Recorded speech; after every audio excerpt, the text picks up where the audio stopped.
The rain at the cemetery was cold enough to numb her skin, soaking through the black wool of her coat, but it was nothing compared to the chill that froze her heart when she called her husband to save his life, and another woman answered the phone to end her marriage.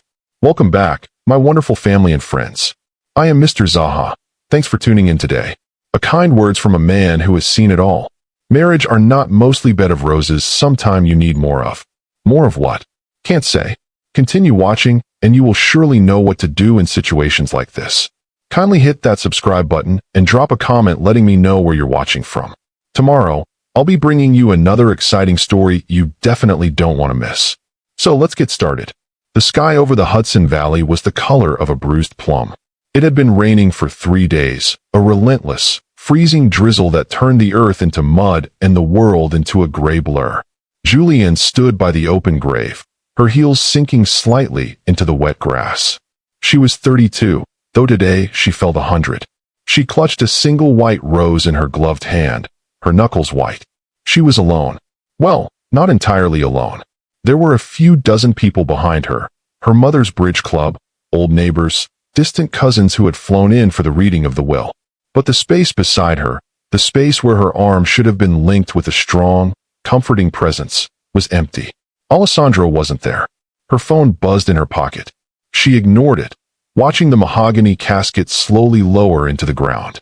This was the final goodbye to Elena, the woman who had raised her single-handedly, scrubbing floors and sewing hems to put Julianne through art school. The priest intoned words about dust and ash, but Julianne was thinking about soup. Specifically, the chicken soup she had made for Alessandro 2 days ago, before she left for New York. He had been curled up in their master bedroom in Los Angeles, groaning, his face buried in pillows. "It's the flu, Jules," he had wheezed, his voice raspy. "I feel like I'm dying. My head is splitting. I can't get on a plane like this. I'd infect everyone." Julianne had felt torn. She needed him. She needed his hand on her back when the casket went down. But Alessandro looked terrible, or at least, he sounded terrible. And his business, Terra Nova Tech, was in a critical phase. The stress had been eating him alive for months. "Stay," she had told him, kissing his forehead, which didn't feel particularly warm, though he claimed he had chills. "Rest. I can do this alone." Now, standing in the mud, she regretted it. The isolation was a physical weight. The service ended. The mourners dispersed, huddled under black umbrellas, murmuring condolences that Julianne barely heard. "Mrs. Moretti?" Julianne turned. A man with silver hair and a kind, lined face stood behind her holding a large umbrella. It was Arthur Thorne, her mother's attorney and oldest friend. "Arthur," Julianne breathed, stepping under the shelter of his umbrella. "Thank you for the eulogy. It was beautiful." "Your mother was a beautiful soul, Julianne," Arthur said softly. He guided her toward the line of waiting cars. "But we have business to discuss. The will. I know it's soon," but Elena was adamant. "She wanted you to know immediately." Julianne sighed. "Can it wait, Arthur? I just want to go back to the hotel and call Alessandro. He's sick." Arthur's expression tightened slightly at the mention of her husband. He had never liked Alessandro. He found the flashiness, the Italian silk suits, and the constant talk of disrupting markets to be distasteful. "It cannot wait, my dear," Arthur said firmly. "It's about the estate. And the trust." Julianne nodded wearily. She assumed her mother had left her the small brownstone in Brooklyn and her savings. Maybe $200,000 or $300,000. Enough to maybe help Alessandro pay off the bridge loan that was keeping Terra Nova afloat. They drove to Arthur's office in silence. The office smelled of old paper and lemon polish. Arthur sat Julianne down and poured her a cup of tea. He opened a thick file. "Julianne, did your mother ever tell you about her grandfather?" Arthur asked. "Grandpa Joe, the miner?" Julianne asked, confused. "She said he died broke." "He died cash broke," Arthur corrected. "But he died land rich. He owned 3,000 acres of scrubland in West Texas. For 50 years, it was worthless dirt. Your mother paid the property taxes on it quietly, using her seamstress money." Julianne frowned. "Okay, so I own some dirt in Texas." Arthur smiled, a twinkle in his eye. 3 years ago, an energy consortium discovered one of the largest lithium deposits in North America under that dirt. Your mother leased the mining rights. He slid a piece of paper across the desk. It was a bank statement from a holding company called Elena's Hope. Julianne looked at the number. She blinked. She looked again. Balance, $512,450,000. The room spun. The sound of the rain against the window faded into a dull roar in her ears. 5. Julianne's voice failed. 500 million. And 12, Arthur added. It's all yours, Julianne. In a protected trust. She didn't tell you because she wanted you to live a normal life. She wanted you to find a man who loved you for you, not for the lithium under your feet. Julianne sat back, the leather chair creaking. She thought of Alessandro. She thought of the late-night pacing, the angry phone calls with investors, the way he had been aging before her eyes, terrified that Terra Nova was going to crash. He needed 10 million to save the company. Just 10. And she had 500. This was it. This was the miracle. I can save him, she whispered. Arthur frowned. Julianne. No. Arthur, you don't understand, she said, tears of relief mixing with her grief. Alessandro is in trouble. His business, this money changes everything. We can finally breathe. I have to tell him. Arthur reached out a hand. Julianne, the money is yours. Separate property. Be careful. He's my husband, Julianne said, standing up. Her heart was racing. The grief was still there, massive and jagged, but now there was a lifeline. She wasn't just a grieving daughter anymore. She was a savior. I have to call him. She grabbed her purse and stepped out into the hallway of the law firm. It was quiet. She pulled out her phone. Her hands were shaking. She pictured Alessandro in their bed in Los Angeles. It was 3 hours earlier there, probably around 1 p.m. He would be awake, maybe drinking tea, miserable with the flu. She dialed his number. Ring, ring, ring. Usually, if he was sick or busy, it would go to voicemail. Or he would text. Can't talk. Head pounding. But the line clicked open. Hello. Julianne froze. The voice didn't belong to Alessandro. It was a woman's voice.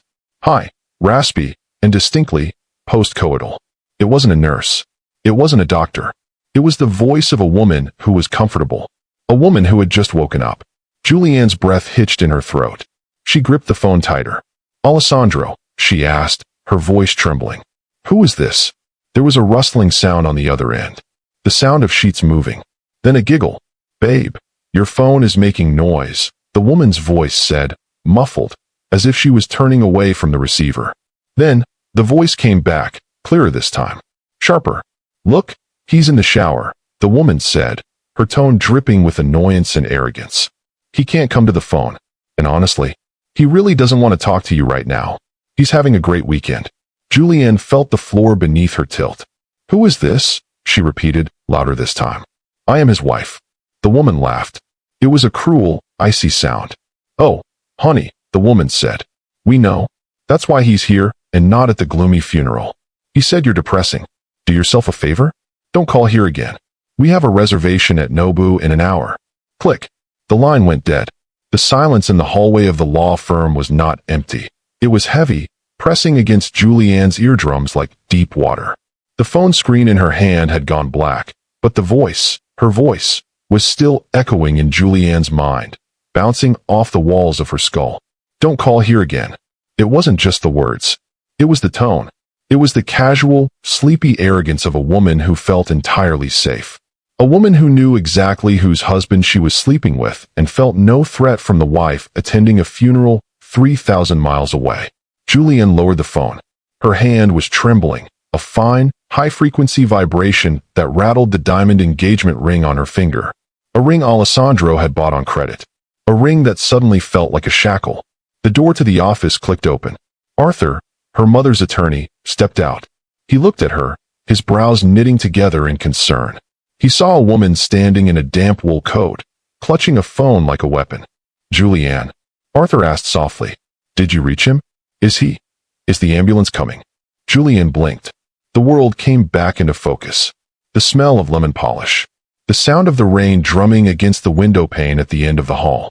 No, Julianne said. Her voice sounded strange to her own ears. Hollow, stripped of the warmth that usually defined her. No ambulance. He wasn't able to talk. Arthur took a step closer. My dear, you look like you've seen a ghost. Come back inside. Sit down. You have just inherited a fortune. You shouldn't be standing in a hallway. Julianne looked at the old man. He was the last remnant of her mother's world. He was safe, but she couldn't tell him. Not yet. If she said the words out loud, "My husband is cheating on me while I bury my mother," it would make it real. And if it was real, she might shatter. And she couldn't afford to shatter. She had a $500 million secret in her purse, and she was currently married to a man who would drain her dry if he knew it existed. "I need to go home, Arthur," she said, straightening her spine. The movement was painful, as if her body was made of glass. "I need to go back to Los Angeles. Tonight." Tonight? But the will, the paperwork. "Email it to me," Julianne said. She walked back into the office, not to sit, but to grab her purse from the chair. She picked it up. It felt heavier now. The piece of paper inside, the bank statement showing the $512 million balance, seemed to radiate heat. "Arthur," she said, turning to him. "The trust. You said it's protected? Separate property?" "Ironclad," Arthur assured her. "Your mother's grandfather set up the land rights in a dynasty trust. It skips a generation. Technically, it was never your mother's liquid cash, and it is certainly not marital property. Unless what? Unless you commingle it," Arthur warned. "If you transfer that money into a joint account, or use it to pay off his debts directly, it becomes shared asset. Once you mix the water, you can't separate it." Julianne nodded. Her eyes, usually a soft, forgiving hazel, were now the color of the slate sky outside. "Don't worry," she whispered. "I won't mix the water." The ride to JFK Airport was a blur of gray highway and red taillights. Julianne sat in the back of the Uber, staring at the rain streaking the glass. She thought about the last 7 years. She thought about the early days, when Alessandro was just a charismatic coder with a dream and a smile that could stop traffic. She remembered how he used to look at her, like she was the only person in the room. When did it change? Was it when Terra Nova started failing? Was it when he started buying suits he couldn't afford? Or had he always been this person, and she was just too in love to see the rot beneath the floorboards? She opened her banking app on her phone. Their joint checking account had a balance of $4,200. The mortgage on the glass house in the Hollywood Hills was $18,000 a month. They were hemorrhaging money. She had spent the last year clipping coupons, buying generic brands, and pretending to her friends that everything was fine, all while Alessandro leased Porsches and flew first class. She looked at her airline app. She had an economy ticket for tomorrow morning. She canceled it. She booked a one-way ticket on the next flight out. First class, $2,800. She used the emergency credit card her mother had given her years ago, the one Alessandro didn't know about. Click. Confirmed. For the first time in years, she didn't worry about the price. She didn't feel the tightening in her chest that usually accompanied spending money. She felt powerful. The flight was 6 hours of darkness. Julianne declined the champagne. She declined the meal. She sat in the wide leather seat, staring at the flight map on the screen in front of her. The little plane icon moved slowly across the country, inching closer to the truth. She replayed the phone call, over and over. "He's in the shower. We have a reservation at Nobu." Nobu. Alessandro hated Japanese food. Or at least, he told Julianne he did. "It's just raw fish, Jules. I'm Italian. I need pasta." He had lied about the food. He had lied about the flu. He had lied about who he was. A flight attendant stopped by her seat. "Ma'am, are you okay? You're shivering." Julianne looked down. Her hands were gripping the armrests so hard her knuckles were blue. She realized she was cold. Freezing, actually. The chill from the cemetery hadn't left her. It had settled deep in her marrow. "I'm fine," Julianne said, her voice brittle. "Just tired. Can I get you a blanket?" "No," Julianne said. "I need a pen. And a notepad." The flight attendant brought them. For the next 4 hours, Julianne didn't sleep. She wrote. She made a list. 1. The joint account. 2. The house title. 3. The credit cards. 4. Terra Nova's investors. 5. The prenup. She remembered the prenup. Alessandro had insisted on it. Back then, he had just secured his first round of seed funding, $2 million. He felt like a titan. He wanted to protect his empire from the art student he was marrying. "It's just business, Jules," he had said, kissing her nose. "My investors require it. It protects you too, in case the company has debts." She had signed it without reading it. She trusted him. Now, she prayed that prenup was as ruthless as he was. Because if it kept their assets separate, It meant he couldn't touch her $500 million.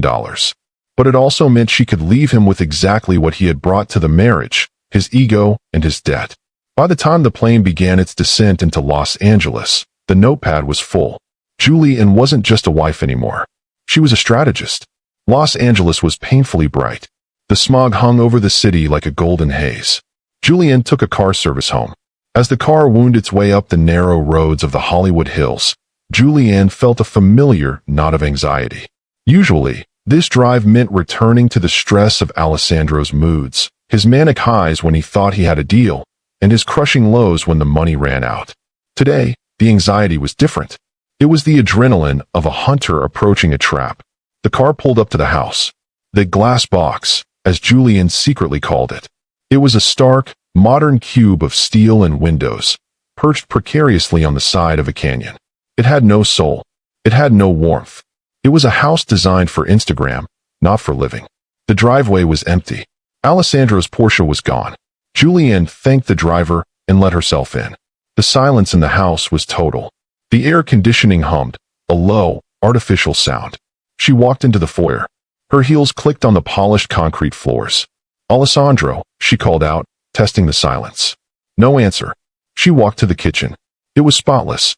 Too spotless. Alessandro was a messy cook. He left espresso grounds everywhere. But the counters gleamed. She saw a note on the fridge. "Jules, hope the funeral went okay." Feeling a bit better, went to the office to check on the servers. "Don't wait up. Love, eh?" She pulled the note down. She stared at the handwriting. The jagged, rushed scrawl of a man who was always running away from something. The office. She checked the time. It was 2 p.m. on a Saturday. Alessandro never went to the office on Saturdays unless the building was on fire. She walked upstairs to the master bedroom. She needed proof. She knew the truth, but she needed something tangible. Something she could hold in her hand to silence the tiny, pathetic part of her heart that still wanted to believe him. She went to his bedside table. She opened the drawer. Empty. Just a few chargers and a book he hadn't read. She went to the bathroom. She checked the trash can. It had been emptied. She checked the laundry hamper. It was full. She knelt down and dumped it out onto the tile floor. She sifted through his clothes. There were the sweatpants he had worn on Tuesday when he first claimed he was sick. And there, at the bottom, was a linen shirt. A white linen shirt she didn't recognize. She picked it up. It smelled. It smelled of salt water, coconut, and her. That expensive, heavy floral perfume. She brought the shirt to her face, inhaling deeply, letting the scent burn into her memory. It was the scent of betrayal. She checked the pockets. She felt a crinkle of paper. She pulled it out. It was a crumpled receipt. CVS Pharmacy, South Beach, Miami. Date, yesterday, 10:42 a.m. Items, 1. Banana boat tanning oil, SPF 15, 2. Magnum condoms, 3-pack, 3. Aloe vera gel 4. Gatorade blue. Julianne sat back on her heels. The tile floor was cold against her legs. He hadn't just cheated. He had gone on a vacation. While she was standing in the mud watching her mother's casket disappear, he was buying tanning oil in Miami. She looked at the date. Yesterday. He must have flown back this morning.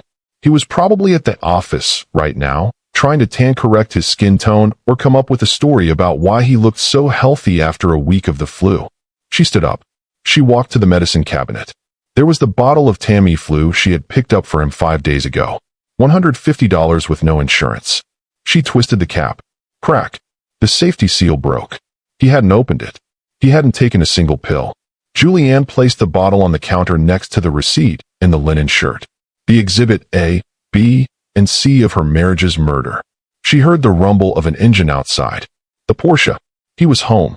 Julianne didn't panic. A strange calm washed over her. It was the calm of the eye of the storm. She quickly scooped up the receipt and the shirt. She shoved them into her bag. She put the medicine bottle back in the cabinet. She needed him to feel safe. She needed him to think he had gotten away with it. Because if he knew she knew, he would go on the defensive. He would hide the financial records. He would lawyer up. She needed him exposed. She walked out of the bedroom and stood at the top of the floating staircase. The front door opened. Alessandro walked in. He looked magnificent. That was the only word for it. He was wearing a fitted navy suit, no tie. His skin was glowing with a fresh, golden tan. He looked like he had just stepped off a yacht, not out of a sickbed. He dropped his keys in the bowl. He looked up and saw her. For a fraction of a second, the blood drained from his face. He stumbled slightly. "Jules," he choked out. You're back." "I took an early flight," Julian said, her voice soft, descending the stairs slowly, her hand trailing lightly on the banister. "I couldn't stand being there without you. I was worried." Alessandro blinked rapidly. He was recalibrating. He flashed his $1,000,000 smile, though it looked tight around the edges. "Babe, I didn't expect you until Monday. I would have picked you up." He met her at the bottom of the stairs.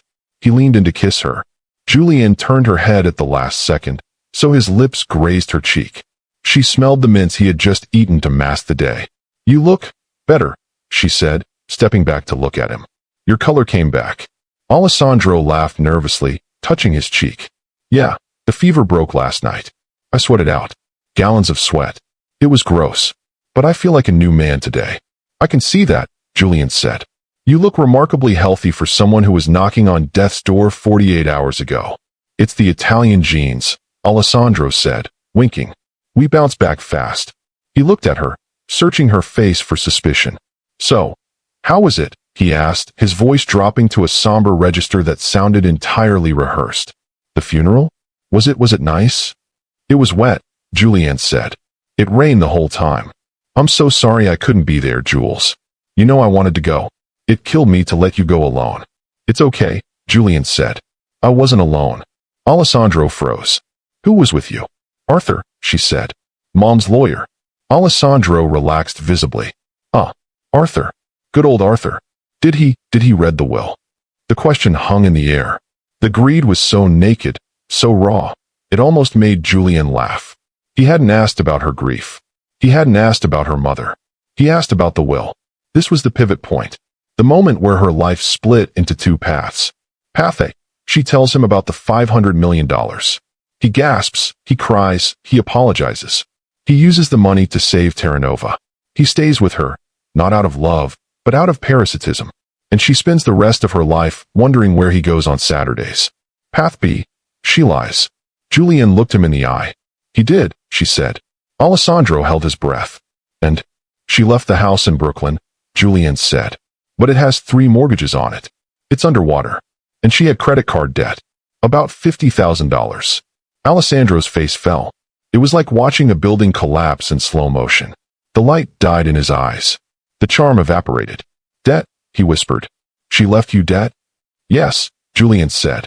"Arthur said the estate is insolvent. I might have to pay the funeral costs out of pocket." Alessandro ran a hand through his hair. He turned away from her, pacing the foyer. "Unbelievable," he muttered. "Just unbelievable. I was counting on that, Jules. I have a bridge loan due on Tuesday. I needed something." "I'm sorry my mother didn't die rich enough for you, Alessandro," Julian said. He spun around, his face twisting into a scowl. "That's not what I meant. God, stop being so sensitive. I'm talking about our survival. Terranova is on the brink. If I don't get a cash injection by Friday, we miss payroll. The whole house of cards comes down. Maybe you should sell the Porsche," Julian suggested quietly. "Sell the Porsche?" Alessandro laughed bitterly. "That's a lease, Julian. I don't own it. I don't own anything. It's all leverage." He looked at her with pure disdain. "I have to go to the office," he said abruptly. "I have to figure this out. Since you came back empty-handed." He grabbed his keys. "Alessandro," Julian called out as he reached the door. He stopped, his hand on the handle. "What?" "I called you," she said. "Yesterday, when I was at the lawyer's." Alessandro's back stiffened. "I told you, I was sleeping." "A woman answered," Julian said. Alessandro turned slowly. His eyes were cold. "I told you, Jules. It was the maid. Don't start this paranoid, jealous wife routine. Not today. I have a company to save." He opened the door and walked out. Julian stood in the foyer. She watched him go. She waited until the roar of the engine faded down the canyon. Then, she pulled her phone out. She dialed Arthur. "Arthur," she said. "It's Julian. Did you make it back safely?" "I did," she said. "And I've made a decision." "Regarding the trust?" "Regarding the investment," Julian said. Her voice was steel. "Set up the shell company. Nemesis Capital. Get the paperwork ready for Monday morning." "You're going to invest in Terranova?" Arthur asked, confused. "After what you told me?" "I'm not going to invest," Julianne said, looking at the empty spot where her husband had stood lying to her face. I'm going to buy the controlling interest. I want 51% of the board seats. And I want a clause that allows me to liquidate the executive team for cause. Julianne, that's a hostile takeover. No, Arthur, she whispered. It's an eviction. She hung up the phone. She walked into the kitchen and poured herself a glass of water. She took a sip. The water was cool and clean. She wasn't the victim anymore. Alessandro thought he was playing chess with a pawn. He didn't realize the pawn had just become the queen. Julianne just laid the trap. She told him there was no money, and now she's about to buy his company out from under him anonymously. Do you think Alessandro will figure it out before it's too late? Let me know your predictions in the comments. The birth of Nemesis Capital did not happen in a glass skyscraper with panoramic views. It happened in the quiet, dust-mote-filled air of Arthur Thorne's satellite office in Century City. Julianne sat across from Arthur 3 days after her return to Los Angeles. She was wearing sunglasses, though the blinds were drawn. She felt like a spy in her own life. The LLC is registered in Delaware, Arthur said, sliding a thick binder across the desk. Blind trust ownership. The trail leads back to a numbered account in the Caymans, and from there to the Elena Trust. Alessandro could hire the best forensic accountants in the world, and he can't afford them, by the way, and he still wouldn't find your name on this for months. Julianne opened the binder. The logo for Nemesis Capital was stark, a simple black spearhead. Sharp, direct, and the terms. Julianne asked. Predatory, Arthur admitted, taking off his reading glasses. We are offering Terranova Tech a lifeline of $300 million. In exchange, Nemesis takes a 60% controlling stake in the company. We also get 3 of the 5 board seats. And the clause? Clause 14B, Arthur said, flipping to a tabbed page. Executive conduct and moral turpitude. It gives the majority shareholder the right to terminate any executive officer immediately, without severance, for misappropriation of funds, reputational damage, or conduct unbecoming. He looked at her. It's a trap, Julianne. A very shiny, very expensive trap. If he signs this, he is effectively handing you a loaded gun and pointing it at his own head. He'll sign it, Julianne said quietly. He's drowning. A drowning man doesn't check the color of the life preserver. She signed the authorization papers. Julianne Moretti became the ghost in the machine. The trap was baited the following morning. Julianne was in the kitchen, making coffee. She was wearing her old bathrobe, the one Alessandro had made a snide comment about last month, calling it frumpy. She moved slowly, playing the part of the grieving, debt-ridden wife. Alessandro was at the kitchen island, furiously typing on his laptop. He looked haggard. The flu excuse had bought him a few days, but the reality of the bridge loan was crushing him. He was ignoring calls from the bank. Then, his email pinged. A loud, distinct chime that cut through the silence of the kitchen. Alessandro glanced at the screen. He frowned. Then he squinted. Then his eyes went wide. What the? He whispered. He stood up, knocking his stool back. Jules. Jules, come here. Julianne walked over, holding her mug with both hands to hide the tremor of anticipation. What is it? Read this, he commanded, pointing a shaking finger at the screen. To Alessandro Moretti, CEO Terranova Tech from Acquisitions at nemesiscap.com. Subject. Investment proposal, Series D funding. Dear Mr. Moretti, we have been following Terranova's progress in the green energy sector. We believe the market undervalues your potential. Nemesis Capital is prepared to offer an immediate injection of $300 million for equity. Alessandro didn't finish reading. He let out a whoop of joy that startled the cat. $300 million, he shouted, grabbing Julianne by the shoulders. Do you see this? A venture capital firm. They want in. They came to me. Who are they? Julianne asked, feigning ignorance. I've never heard of Nemesis. Who cares who they are? Alessandro laughed, his eyes wild. They have money. This is it, Jules. I told you. I told you I was a visionary. The market is finally catching up to my genius. He paced the kitchen, running his hands through his hair. This solves everything. The payroll. The loan. The everything. He looked at her. For a second, the manic joy faded, replaced by a flicker of calculation. This means we don't need your mother's money, he said. Which is good, since there isn't any. I'm happy for you, Alessandro, Julianne said. But shouldn't you have a lawyer look at it? It seems sudden. I don't have time for lawyers to redline this for weeks. Alessandro snapped. The offer expires in 48 hours. They want to close by Friday. I'm signing the letter of intent now. He sat back down and started typing furiously. Julian watched him. He was typing his own obituary, and he was smiling while he did it. The next 2 weeks were a study in duality. To the outside world, Alessandro Moretti was back. He was the golden boy of the tech world. Press releases went out announcing the strategic partnership with Nemesis Capital. Terra Nova's stock, which had been in free fall, stabilized and started to climb. Inside the house, however, Alessandro became insufferable. The humility of his near-death financial experience vanished instantly. In its place was a turbocharged arrogance. He wasn't just relieved, he felt vindicated. He started coming home late again. Strategy meetings with the new investors, he would say, loosening his tie as he walked in at midnight, smelling of steak and expensive wine. Julian knew the truth. As the owner of Nemesis Capital, she knew exactly when the meetings were. There were no meetings at midnight. She had given him access to the first tranche of the funds, $50 million in operating capital, on Monday morning. By Wednesday, the alerts started popping up on her secure laptop in the guest room. Alert: corporate card transaction, Porsche of Beverly Hills, $45,000, lease down payment. Alert: wire transfer, consulting fee to S. Miller, $25,000. S. Miller. Sienna Miller. The woman from the phone. Julianne sat in the guest room, illuminated by the blue glow of the screen. She Googled the name. Sienna Miller. Marketing consultant. Influencer. Miami/Los Angeles.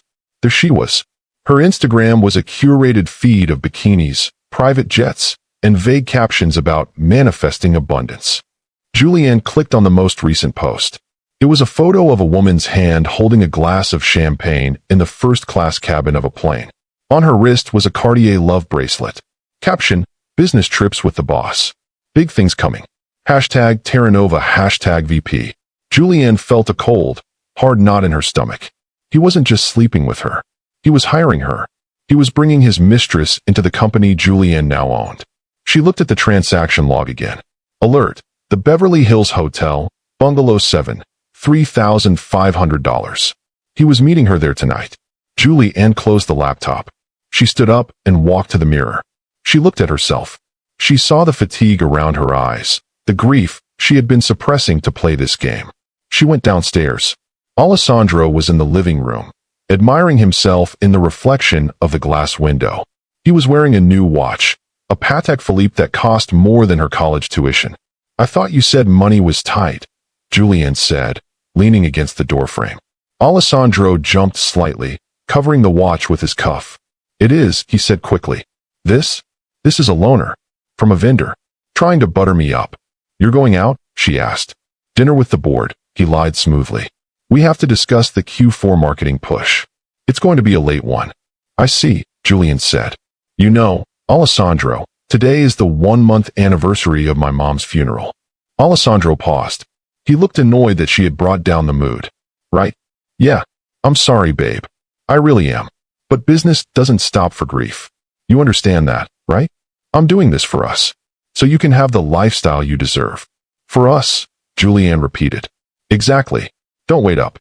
He kissed her on the forehead, a dry, perfunctory peck, and left. Julianne waited 10 minutes. Then she went to the garage. She got into her old sedan. She didn't follow him to the hotel. She didn't need to caught him in the act. She needed to let him hang himself completely. Instead, she drove to Terra Nova headquarters. It was 9 p.m. The office was mostly empty, save for the cleaning crew and a few overworked coders. Julianne used the keycard Arthur had messengered to her. As the majority owner, she had override access. She walked into the finance department. She sat down at the CFO's computer. She didn't need to hack it. She had the passwords. She downloaded everything. The expense reports. The marketing budget that was being funneled to Sienna Miller's LLC. The flight manifests for the company jet. She found an email thread between Alessandro and the CFO. From Alessandro to David, CFO, subject, Nemesis funds. David, just classify the Miami trip as client acquisition. Nemesis is a silent partner. They aren't going to audit the line items. They just cut the check and walked away. We have free reign. Pay Sienna's invoice immediately. Julianne took a photo of the screen. They aren't going to audit the line items. Oh, Alessandro, she whispered to the empty room. You have no idea. The tension broke 3 days later, on a Friday. Julianne was in the garden, or what passed for a garden in the hills, mostly succulents and gravel, when Alessandro came home early. He was vibrating with excitement. Jules. Great news. He walked out onto the patio, holding a bottle of champagne. What is it? She asked, wiping dirt from her hands. We're having a celebratory gala, he announced. Next week. To officially announce the partnership with Nemesis. It's going to be at the Disney Concert Hall. Black tie. The press will be there. TechCrunch. Wired, everyone. That sounds expensive, Julian noted. It's necessary. Alessandro insisted. We need to project strength. And I want you to be there. Julian looked at him, surprised. You do? Of course. You're my wife. It looks good for the brand. The supportive wife standing by the genius husband. He poured 2 glasses of champagne. Plus, I have a surprise for you. He reached into his pocket and pulled out a small velvet box. Julianne's heart skipped a beat. Was this a confession? An apology? She opened the box. Inside was a pair of cubic zirconia earrings. Nice ones, maybe $200 at Macy's. But definitely not real diamonds. I know things have been tough, Alessandro said, putting on his most sincere face. With your mom and the money issues. I wanted to get you something to cheer you up. I saved up some of my per diem. Julianne looked at the fake diamonds. Then she thought about the Van Cleef necklace she had seen on Sienna Miller's Instagram yesterday. $12,000. Paid for with company funds. She thought about the Patek Philippe watch on his wrist. $40,000. He bought his Mistress diamonds and his wife glass. Julian smiled. It was a terrifying smile, though Alessandro didn't notice. Thank you, Alessandro, she said softly. They're perfect. I'll wear them to the gala. Great. Alessandro beamed, clinking his glass against hers. It's going to be a night to remember. I'm giving a keynote speech about integrity and innovation. Integrity, Julianne repeated. I can't wait to hear it. The day of the gala arrived.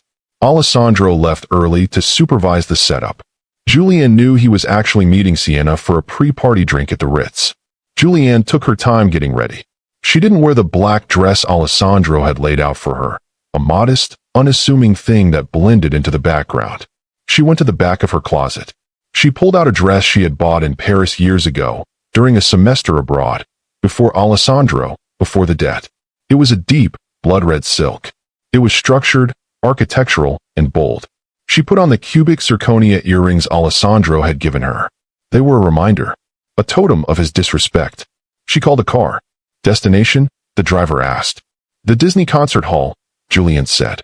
She checked her phone. She had one unread message from Arthur. Board meeting is set for 5 p.m., just before the gala starts. Alessandro thinks it's a formality to sign the final stock certificates. The other board members are briefed. The trap is set. Julian typed back, I'm on my way. She looked out the window as Los Angeles passed by. The city of dreams. The city of facades. Tonight, she was going to shatter the glass. The boardroom antechamber, 4:55 p.m. Alessandro was pacing the hallway outside the boardroom, checking his reflection in the glass. He looked impeccable in his tuxedo. Sienna was there, too. She was wearing a silver dress that left little to the imagination. She was technically the VP of marketing, so she had a reason to be there, but the way she adjusted Alessandro's bow tie was far too intimate for a colleague.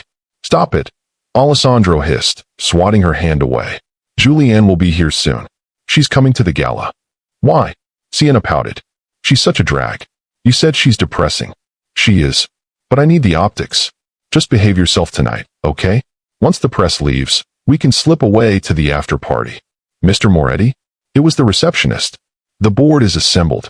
They are waiting for you. And the representative from Nemesis Capital has arrived. Alessandro straightened his jacket. Excellent. Let's go sign some papers and get rich. He looked at Sienna. You wait here. I'll be 10 minutes. He pushed open the double doors and strode into the boardroom with the confidence of a man who owned the world. Gentlemen, Alessandro boomed, greeting the 5 board members seated around the oval table. And ladies, he nodded to the female CFO. Tonight is a historic night for Terra Nova. He looked at the head of the table. The chair was turned away from him, facing the window. And to our mysterious partner from Nemesis, Alessandro said, walking toward the chair. I look forward to finally shaking your hand. Your investment has saved a legacy. The chair slowly swiveled around. Alessandro stopped. His smile froze. His brain stuttered, trying to process the visual information in front of him. It wasn't a banker in a suit. It wasn't a venture capitalist from Silicon Valley. It was Julianne. She was wearing the red dress. She was sitting with her legs crossed, her hands resting calmly on a thick stack of file folders. She looked regal. She looked dangerous. Hello, Alessandro, she said. Jules. Alessandro let out a confused, breathless laugh. What are you doing in that chair? Honey, this is for the Nemesis rep. You can't sit there. The meeting is starting. The meeting has started, Julianne said. Her voice was cool water. And I am the Nemesis rep. Alessandro blinked. What? I am Nemesis Capital, Julianne clarified. I own the company. I own the bridge loan. And as of 3 weeks ago, I own 51% of you. The silence in the room was absolute. You could hear the hum of the hard drives in the server room down the hall. Alessandro looked at the board members. They didn't look surprised. They looked at Julianne with deference. This is a joke, Alessandro whispered. You're broke. Your mother left you debt. My mother left me $500 million, Julianne said, enjoying the way the color drained from his face, leaving him gray and ashy. I lied, Alessandro. Just like you lied about the flu. Just like you lied about Miami. She placed a hand on the folder in front of her. Please, sit down, she commanded. We have some performance reviews to go over. Specifically yours. The look on his face must be priceless. Julianne just revealed she's the boss, the bank, and the judge. Act 4 is going to be the most satisfying takedown in history. Do you think Alessandro can talk his way out of this? Hit that subscribe button so you don't miss the climax. The air in the boardroom was so still it felt pressurized, like the cabin of a plane before a crash. Alessandro stood frozen, his hand halfway extended for a handshake that would never happen. He stared at Julianne. He looked at the red dress, the color of a warning sign, and the calm, terrifying way she sat in the chairman's seat. You, Alessandro's voice cracked. He cleared his throat, trying to summon the bravado that had gotten him this far. Jules, honey, this isn't funny. I don't know what kind of game you're playing, or how you got past security, but you need to leave. Now. The investors are. The investor is speaking, Julianne interrupted, her voice sharp enough to cut glass. She gestured to the empty chairs around the table. Sit down, Alessandro. Alessandro looked at the board members. He looked at Henderson, the company lawyer.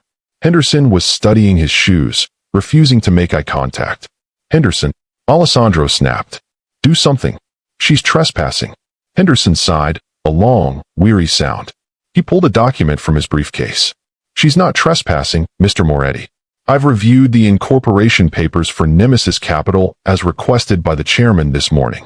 The beneficial owner is, in fact, Julianne Moretti. She holds the controlling interest. Technically, she's your boss. Alessandro felt the floor tilt. He grabbed the back of a leather chair to steady himself. That's impossible, he whispered. The money. You said there was debt. You said your mother died broke. I lied, Julianne said simply. She opened the folder in front of her. And you believed me. Because it fit your narrative. You needed me to be weak so you could feel strong. You needed me to be poor so you could be the savior. Even though you were the one drowning. She opened her laptop. The projector on the wall behind her flared to life. Instead of the quarterly earnings graph Alessandro had prepared, a spreadsheet appeared. It was titled, Executive Discretionary Spending, Q3. What is this? Alessandro hissed, finally sitting down because his legs wouldn't hold him up. This is your performance review, Julianne said. She clicked a button. The first line item highlighted in red. Date, October 14th. Vendor, CVS Pharmacy, Miami. Amount, $42.50. Items, tanning oil, condoms, aloe vera. The board members shifted uncomfortably. A few murmured. You claim to be sick with the flu, Julianne narrated, her voice devoid of emotion. You skipped my mother's funeral to recover. Yet, Nemesis Capital's audit revealed that on the day of the burial, you were purchasing recreational items in South Beach. That's a mistake, Alessandro stammered, sweat beading on his forehead. Identity theft. Someone stole my card. Really? Julianne clicked again. A photo appeared on the screen. It was a grainy but unmistakable image taken from a hotel security camera, obtained by the private investigator Julianne had hired weeks ago. It showed Alessandro at the check-in desk of the Delano South Beach. He was wearing the white linen shirt Julianne had found in the laundry. His arm was draped around a blonde woman. Sienna, is that identity theft too? Julian asked. Or is it the new VP of marketing? Alessandro went silent. He looked at the door, praying Sienna wouldn't walk in. We're getting ahead of ourselves, Julianne said. Let's talk about the funds. You signed an agreement with Nemesis Capital. Clause 14b. Do you remember it? Alessandro stared at the table. Executive conduct. Correct. It states that any misappropriation of funds for personal use is grounds for immediate termination with cause. She clicked the remote again. The screen filled with transactions. The Porsche lease. The Van Cleef necklace. The first-class flights to Cabo. $300,000, Julian said. In 3 weeks. You treated the company account like your personal piggy bank. You bought diamonds for your mistress with money that belongs to me. Alessandro looked up. His eyes were red, desperate. It was an advance, he pleaded, his voice rising to a shout. I was going to pay it back. Julian, look, I'm the visionary here. You can't fire me. Terra Nova is me. The stock will tank if I leave. Actually, spoke up one of the board members, a stern man named Mr. Garris. We've run the models. The market is reacting to the Nemesis partnership, not to you personally, Alessandro. In fact, removing volatile leadership might actually boost consumer confidence. Alessandro looked at Garris, betrayed. Volatile? I built this. You stole from it, Julianne corrected. Just then, the double doors swung open. Sienna walked in. She looked bored, holding a glass of champagne she had snagged from the waiters outside. Babe, what is taking so long, she whined. The press is starting to eat the appetizers. You need to come do the photos. She froze. She saw the room. She saw Alessandro sweating through his tuxedo. She saw Julianne at the head of the table. And she saw the photo of herself on the giant projector screen. What is going on? Sienna asked, lowering the glass. Have a seat, Sienna, Julian said. We were just discussing your consulting fees. Sienna looked at Alessandro. You said she wasn't coming. She owns the company, Sienna. Alessandro screamed, finally snapping. She owns everything. It's her money. The bridge loan, the investment, all of it. She set us up. Sienna blinked. She looked at Julianne's red dress. She looked at the diamonds, the real ones, on Julianne's ears, and then at the Van Cleef necklace around her own neck. Wait, Sienna said, her voice trembling. So he's broke. He is worse than broke, Julian said. He is unemployed. And he is facing a lawsuit for corporate embezzlement. Julianne turned to the board. I move to terminate Alessandro Moretti as CEO, effective immediately, pursuant to Clause 14b. Do I have a second? Second, said Mr. Garris instantly. All in favor. 5 hands went up. Motion carries, Julian said. She looked at her husband. You're fired, Alessandro. Alessandro sat there, stunned. He looked like a man who had been hit by a train. You can't do this, he whispered. We're married. Half of this is mine. California is a community property state. If you own the company, I own half the company. He started to smile, a manic, desperate grin. That's right. Divorce me. Go ahead. I'll take half. I'll take $250 million. Julian shook her head slowly. She reached into her folder and pulled out a yellowed, dusty document. Arthur, she said. The lawyer stepped forward. Mr. Moretti, Arthur said. Do you recall the prenuptial agreement you insisted on 10 years ago, when you received your first seed funding? Alessandro's smile faltered. Yes, to protect my IP. You were very specific, Arthur said, reading from the document. All assets acquired by either party, whether through inheritance, trust, or business acquisition, shall remain separate property in perpetuity. No alimony. No spousal support. Arthur lowered the paper. You were so afraid Julianne would take your $2 million. You signed away your right to her $500 million. The silence that followed was heavy. It was the sound of a trap snapping shut on the wolf's leg. Alessandro opened his mouth, but no sound came out. He looked at the document. He remembered the day he signed it. He had felt so smart, so superior. He had played himself. Sienna made a noise. A scoff. She reached up and unclasped the Van Cleef necklace. She dropped it on the table. It made a hollow clatter. I'm out, she said. Sienna, Alessandro turned to her, panic rising. Baby, wait. We can fight this. We can get a lawyer. With what money? Sienna sneered. You just said you're broke. I don't date broke guys. And I definitely don't date guys who get fired by their wives. She grabbed her purse. By the way, you snore. She walked out the door, her heels clicking a rhythm of departure. Alessandro watched her go. Then he looked back at Julianne. He stood up. He tried to straighten his jacket, but his hands were shaking too hard. Jules, he said, his voice dropping to a whisper. Jules, please. Okay. You made your point. You won. I'm humiliated. Is that what you wanted? He walked toward her, reaching out a hand. But we're still us, right? We can fix this. I can change. I'll go to therapy. I'll work for you. I'll be a consultant. Just don't throw me out. I have nowhere to go. Julianne looked at him. She looked at the man who had been her world for a decade. She searched her heart for pity. She found memories of soup. She found memories of rain. But she didn't find pity. She stood up. You have somewhere to go, Alessandro, she said. She pointed to the door. Security is waiting to escort you. And Alessandro. He stopped, hope flickering in his eyes. Leave the watch, she said. Ideally, I'd ask for the cubic zirconia earrings back, but I think I'll keep them. They remind me of what fake love looks like. Alessandro stared at her. Slowly, painfully, he unclasped the Patek Philippe. He placed it on the table next to Sienna's necklace. He turned and walked to the door. He looked small. He looked older. He walked out into the hallway, past the reception desk where the gala was starting. He heard the music. He heard the laughter of the press and the investors. He walked past the open doors of the event space. He saw a banner hanging from the ceiling, Terranova Tech, a new ERA. He walked out into the night, alone. Sienna walked out. The board voted him out, and Julianne kicked him out. Talk about a triple play. Alessandro lost everything because of his own greed. Do you think he got what he deserved? Let me know in the comments below. 6 months later. The autumn air in the Hudson Valley was crisp, smelling of fallen leaves and wood smoke. The rain had finally stopped, replaced by a piercing blue sky. Julianne stood in the small cemetery. The mud was gone. The grass over her mother's grave was thick and green. A new headstone stood there, simple granite, engraved with the words, Elena Moretti. She built the foundation. Julianne placed a hand on the cold stone. I'm okay, Mom, she whispered. I'm really okay. She wasn't wearing black today. She was wearing a trench coat in a soft camel color and a pair of sensible boots. She looked rested. The hollow look in her eyes was gone, replaced by a quiet strength. Her phone buzzed in her pocket. She pulled it out. It was an email from the new CEO of Terranova.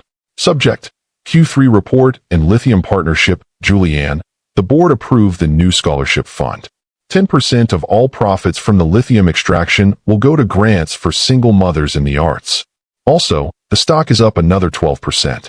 The market loves the clean break narrative. Julianne smiled. She typed a quick reply. Proceed. And double the scholarship fund. She put the phone away. She walked back to her car, a vintage convertible she had bought for herself. No more Porsches. No more status symbols. Just things she actually liked. As she opened the door, her phone rang. She looked at the screen. Unknown number. She hesitated. She knew who it was. He called once a month, usually from a different prepaid number. She answered. Hello. Jules. The voice was ragged. Thin. It sounded like a ghost. Alessandro, she said. Her voice wasn't angry anymore. It was just distant, like talking to an old acquaintance from high school. I saw the article, Alessandro said. In Forbes. The woman who saved green tech. You look good in the photo. Thank you. I'm in San Diego, he said. I'm working at a car dealership. Sales. It's okay. I'm good at selling. I know you are, Julianne said. There was a long silence on the line. She could hear traffic in the background. I miss you, he whispered. Not the money. I swear. I miss having someone to talk to. Sienna blocked me. My friends stopped calling when the credit card stopped working. You were the only one who was real. Julianne looked at the trees swaying in the wind. I was real, she agreed. But you didn't want real, Alessandro. You wanted a mirror. You wanted someone to reflect your own greatness back at you. And when I stopped reflecting, you broke the mirror. Can we get coffee? I'm coming up to LA next week to try and pitch a startup idea. Just coffee. Julianne thought about it.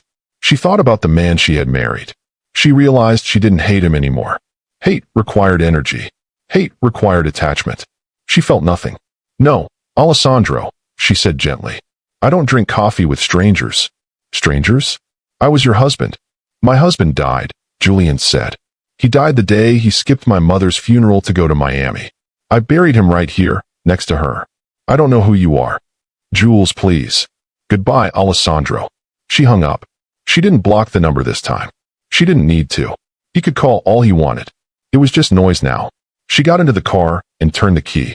The engine roared to life, a deep, throaty sound. She pulled out of the cemetery gates. She didn't turn left, toward the airport and the corporate life in Los Angeles. She turned right, toward the small town where her mother had grown up. She had bought the old library building on Main Street. She was turning it into an art gallery and community center. She was going to paint again. She was going to get paint under her fingernails and build something that didn't have a stock price. She rolled the window down. The wind whipped her hair. For the first time in her life, Julianne wasn't someone's daughter or someone's wife or someone's savior. She was just Julianne, and the road ahead was wide open. What a journey. Julianne proved that the ultimate power move isn't revenge, it's indifference. She built a new life on her own terms. What was your favorite part of her transformation? The boardroom scene or the final phone call? Let me know in the comments. And don't forget to like and subscribe for more emotional stories every week. Thank you so much for watching my story all the way to the end. Your support means everything. Don't forget to subscribe to my channel and drop a comment below. I'd love to hear your thoughts.